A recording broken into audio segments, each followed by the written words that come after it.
Maoist party ఆయుధ విరమణపై తేదీని ప్రకటించింది. జనవరి 1 నుంచి కూడా సాయుధ కాల్పులు విరమణకు తెలిపింది. ఇక ఎంఎంసీ జోన్ ప్రతినిధి అనంత్ పేరుతో ప్రకటన అయితే విడుదలైంది. ఇక అందరూ కలిసి ఒకటేసారి లొంగిపోతున్నట్లుగా కూడా మావోయిస్టు పార్టీ ప్రకటించింది.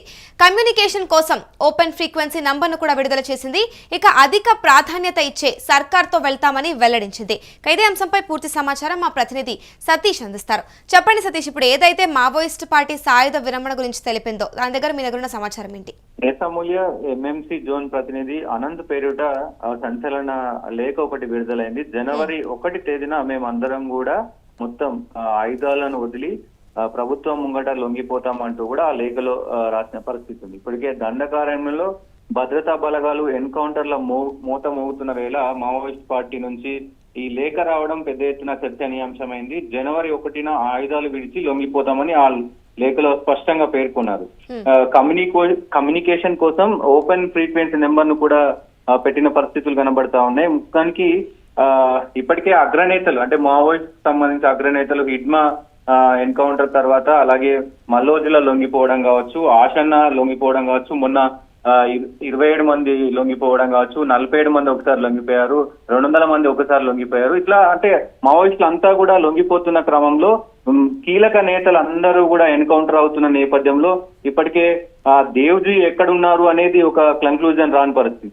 అగ్రనేతలు అంతా కూడా ఇదవడం తోటి ఎట్టకేలకు ప్రభుత్వం అనుకున్నది సాధిస్తుంది అనే ఆలోచనతో పాటు వీళ్ళు ఇంకా ఎన్కౌంటర్లు మరి ఆపుతారా లేదా అన్న భయంతోనే ఈ లేఖ రాసినట్టుగా జనవరి 1 తేదీ రోజు మేము లొంగిపోతాము. దానికి సంబంధించి అంటే ముఖ్యంగా 3 రాష్ట్రాలకు సంబంధించి మహారాష్ట్ర, ఛత్తీస్గఢ్ అలాగే మధ్యప్రదేశ్ దానికి సంబంధించి కూడా అంటే వీళ్ళంతా అంటే వీరి ముగ్గురుతో చర్చలు జరిపింది ఇప్పటికే. సో ఎవరు సానుకూలంగా స్పందిస్తే అంటే ఏ రాష్ట్రం మాకు అంటే అధిక ప్రాధాన్యత ఇస్తారో సో వాళ్ళ ముంగట మేము ముఖ్యమంత్రి, హోంశాఖ మంత్రి ముంగట ఆయుధాలతో సహా అంతమందిని అంటే మొత్తం మావోయిస్టులను కూడా లొంగిపోతామని ప్రకటించింది. ఇప్పటికే వీళ్ళ దీనికి సంబంధించి ఎల్పిజికి సంబంధించి పీపుల్స్ గొరిల్లా లిబరేషన్ వారోత్సవాలు జరుపుతారు. ఆ వారోత్సవాలు కూడా జనవరిలో ఉన్నాయి.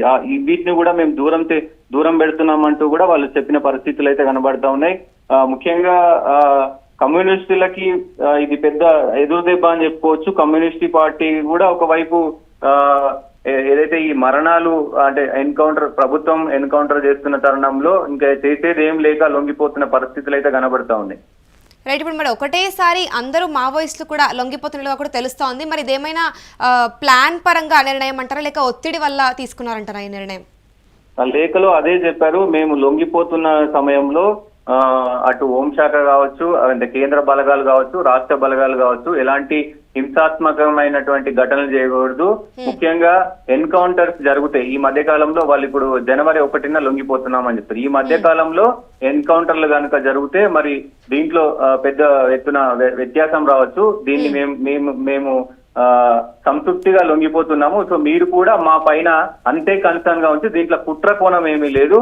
మేము ప్రజలకు ఈ లొంగిపోవడం కూడా ప్రజలకు మేము మోసం చేసినట్టు కాదు, అంటే ఆయుధాలతో కాకుండా జనజీవన స్రవంతిలో కలిసిపోయి ప్రజలతో పోరాడతాం మేము అన్నట్టుగా కూడా వాళ్ళు చెప్తున్న పరిస్థితులు కనబడుతున్నాయి. ముఖ్యంగా వీరికి సంబంధించి ఎవరైతే వీళ్ళకి ప్రాధాన్యత ఎక్కువ ఇచ్చి రాష్ట్రం తరఫున ప్రకటిస్తారో అంటే రాష్ట్రం తరఫున ఎక్కువ ప్రాధాన్యత ఇచ్చి వాళ్ళకి ఓకే మేము లొంగిపోతే పోలీసులు మమ్మల్ని ఏం చేయరు, జనజీవన స్రవంతిలో కలిసిపోవడంతో పాటు అలాగే వాళ్ళకి సంబంధించిన ప్యాకేజీలు కూడా డబ్బులు ఇవ్వడం కావచ్చు, చూసుకోవడం కావచ్చు, ఇవన్నీ కూడా ఏ రాష్ట్రం కనుక ప్రిఫరెన్స్ ఇస్తే ఆ రాష్ట్రంలో లొంగిపోతాం, భద్రతా పరంగా ఎక్కడ సానుకూలంగా ఉంటే అక్కడ లొంగిపోతామని కూడా చెప్తున్న పరిస్థితులు కనబడుతుంది. రైట్ సతీష్, మరి ఇప్పుడు లొంగిపోయే మావోయిస్టుల సంఖ్యపై ఏదైనా స్పష్టత వచ్చిందంటారా? చెప్తున్నారు వీళ్ళు చెప్పే ఈ లేఖలో ముఖ్యంగా మొత్తం అంటే మావోయిస్టు సంబంధించి కర్రెగుట్టలు కావచ్చు, ఛత్తీస్గఢ్ కి సంబంధించి కావచ్చు, మొత్తం కూడా అందరూ ఒకేసారి లొంగిపోతామని చెప్పిన పరిస్థితులు కనబడతాయి. ఎంతమంది అనేది అక్కడ మెన్షన్ చేయలేరు కానీ మావోయిస్టు పార్టీ ఇక మొత్తం కూడా హస్తగతం అయింది. ఈ లొంగుబాటుతో సహా జనవరి 1 తారీఖు రోజు హస్తగతం అయిపోయిందని చెప్పుకోవచ్చు. రైట్, ఇప్పుడు మరి లొంగిపోయే నిబంధనలు ఏవైతే ఉన్నాయో దీనిపైన రిహాబిలిటేషన్ పై మావోయిస్ట్ పార్టీ వాళ్ళు ఏవైనా షరతులు పెట్టారంటారా?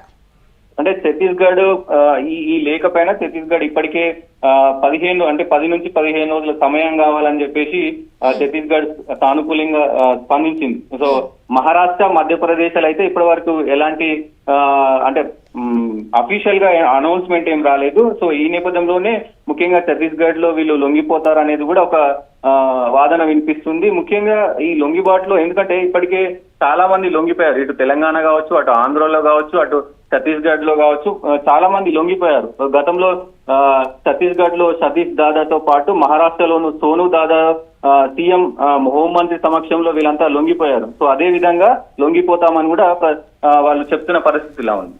Right, thank you Satish.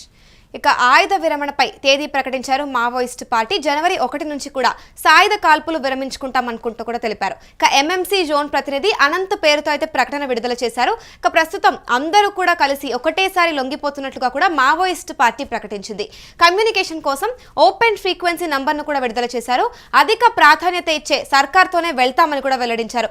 ఇక ఏదైతే హిడ్మా మరణం తర్వాత కీలక నేతలు ఎన్కౌంటర్ అవుతున్న నేపథ్యంలోనే ఇప్పుడు ప్రస్తుతం అయితే నాయకత్వ లోపం అని కూడా మనం ఒక విధంగా అనుకోవచ్చు. దాని తర్వాత ఇలా లొంగుబాటుకైతే విడుదల చేశారు. ఇక ఒక నోటీస్ అయితే ఇక ప్రస్తుతం దీనిపైన ఛత్తీస్గఢ్ మరియు ఏపీ, తెలంగాణలో చూసుకున్నట్లయితే కూడా మోస్ట్లీ లొంగిపోయినట్టుగానే తెలుస్తోంది. ఇక ప్రస్తుతం ఇంకా దీనిపైన ప్రభుత్వం ఎలా స్పందించనుంది, ఇక ఫర్దర్గా ఎటువంటి చర్యలు తీసుకుంటారనేది మాత్రం మనం వేచి చూడాల్సింది.